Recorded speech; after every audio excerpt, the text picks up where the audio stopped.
যুবক ভাইরা একটু হাত তোলেন, একটু কষ্ট দেবো। সবাই যুবক এখন, সমস্যা নাই। যাদের গালে দাড়ি নাই সব যুবক, যে বয়সের হোক হাত তোলেন। তুলছেন? আজকে থেকে এই দাড়িটা রাখবো আমরা, সবাই বলেন ইনশাআল্লাহ। আরো যারা বলেন ইনশাআল্লাহ। এই দাড়িটাকে রাখবো শুধুমাত্র আমার নবীর ভালোবাসার জন্য, কারো বলেন ঠিক কিনা? এই দাড়িকে আমরা রাখবো কারোর সামনে পীরগিরি বুজুর্গগিরি দেখানোর জন্য নয়। আমার আপনার উদ্দেশ্য শুধুমাত্র হবে একটাই, এই দাড়ি রাখা আমার নবীর সুন্নাহ। আমরা যারা যুবক আছে, যাদের গালে দাড়ি নাই, আজকে থেকে শুধুমাত্র নবীর সাথে জান্নাতে থাকার নিয়তে আমরা এই দাড়িগুলো রাখবো। কে কে রাজি আছেন? দু হাত তুলে আল্লাহকে দেখা। লিল্লাহে তাকবীর। আল্লাহ তুমি আমাদের সবাইকে কবুল করো। সবাই ধরে বলেন আমিন। ভুলে যাবেন না কিন্তু আল্লাহ নবীর একটা সুন্নত আজকের মাহফিল থেকে নিয়ে যান, যে এই সুন্নতে আপনারা হাত দিবেন না। কেন হাত দিবেন না?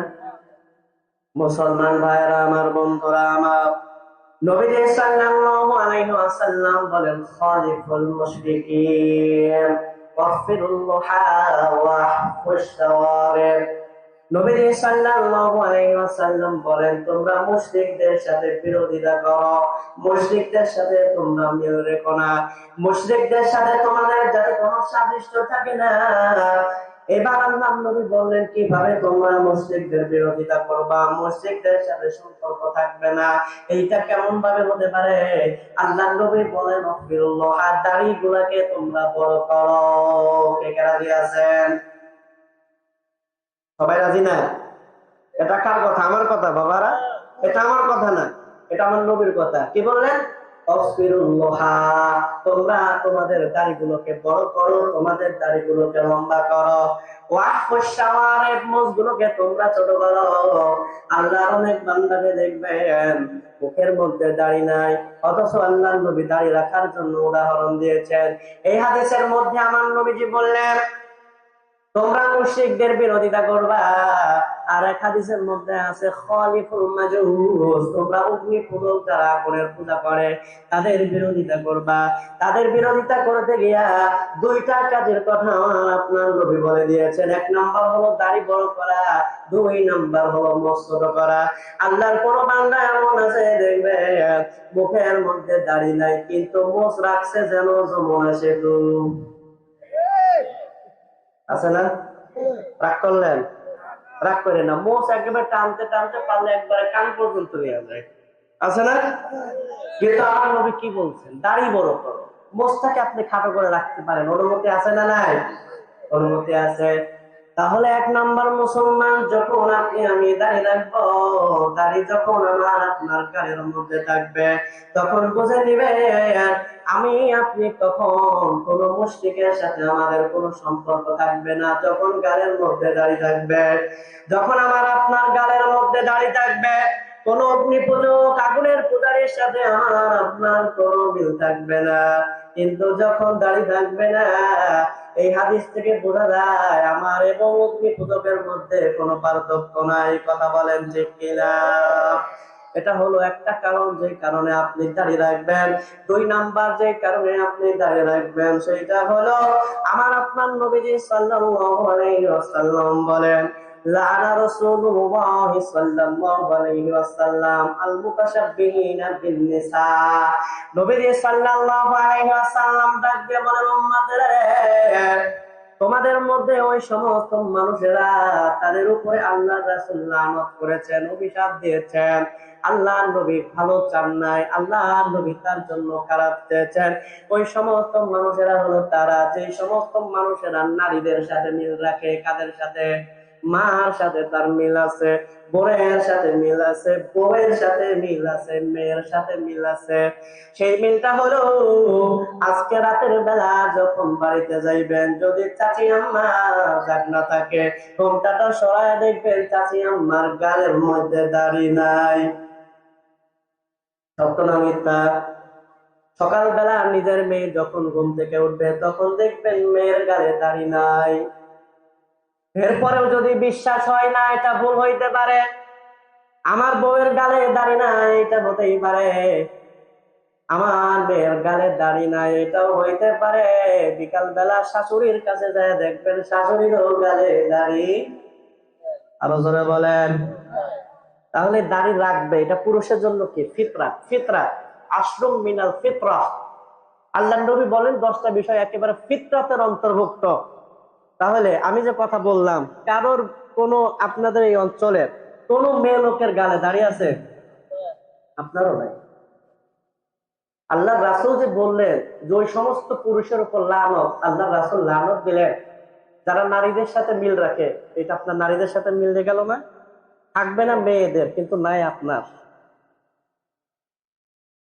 এই মুসলমান যুবক ভাই, আমি আপনাকে বলতে চাই, যে সমস্ত মানুষেরা দাঁড়িয়ে রাখো নাই, তাদের অনেকের মনের ভিতরে এইরকম ইচ্ছা থাকে যে আমি যদি দাঁড়িয়ে রাখি তাইলে শাকিলা, সকিনা, জরিনা, মর্জিনা এরা আমারে পছন্দ করবে না। কথা বলো ঠিক কিনা? নবীজি সাল্লাল্লাহু আলাইহি ওয়াসাল্লামের ঘটনা থেকে বলে দিতে চায়, এই যুবক, যে একটা নারীর কাছে বাহবা পাবার আশায় তুমি দাঁড়িয়ে রাখো না, আল্লাহর নবী হযরত ইউসুফ আলাইহিস সালামকে পাওয়ার জন্য পুরা মিশরের নারীরা হাত কেটে ফেলেছিল, সেই নবীর গালে দাড়ি ছিল। আরো যারা বলেন ঠিক কিনা? দাড়ি রাখলে আপনার কাছে কোনো খারাপ কিছু আসবে না, কোনো পেতনি, খাটাস, খান্না যেগুলো আসবে না। আপনার কাছে হিসাব করে আসতে হবে, কারণ বুঝবে যে এ তো সহজ জিনিস না। ও কেন আসবে না জানেন? ও চিন্তা করবে, কয়দিন পরেই বলবে, এই তুমি পর্দা করো না কেন, তুমি আজকের থেকে বোরকা পরে বের হবা। খালারা আবার এটা পছন্দ করে না।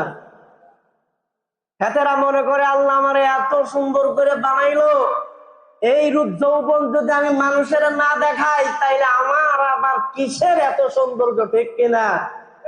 বিশ্বাস না হইলে কালকে সকালবেলা গিয়া যার বোন আছে, যার বিবি আছে, তারে গিয়া বললেন আজকে থেকে তুমি খাস পর্দা করবা, ইনশাল্লাহ মানাইতে পারবেন না।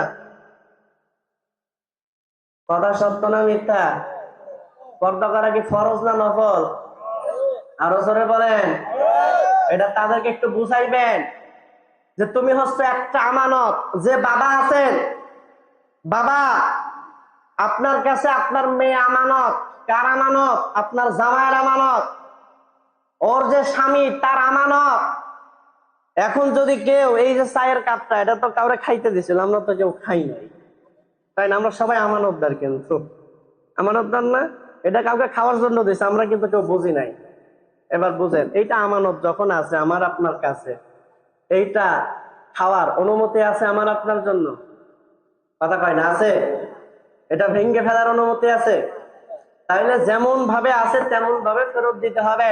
ও মুসলমান বাবা, আপনার দুইটা পায়ে ধরে আমি বলি, ও মুসলমান ভাই, আপনার দুইটা পায়ে ধরে আমি বলি, ও মুসলমান স্বামী যারা আছে, আপনার দুইটা পায়ে ধরে বলে, এই যে মেয়ে যখন স্ত্রী তখন স্বামীর কাছে আমানত, যখন সে বাবার কাছে আছে সে আমানত, যখন বোনের কাছে আছে তখন সে আমানত।